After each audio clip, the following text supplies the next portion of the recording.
Good morning guys! Happy Sunday everyone! Ito pala yung alaga kong mga isda guys dito sa bahay namin guys.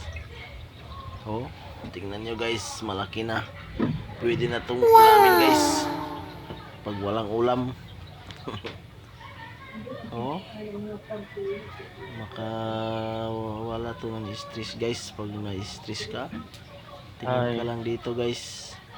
Mawawala yung stress mo guys. Tanong ko lang guys, makakain ba to guys pag niluto guys? Oh, tingnan nyo. Oh. Meron pang mga maliliit guys. Oh. Oh. Masarap mag-alaga ng ganito guys.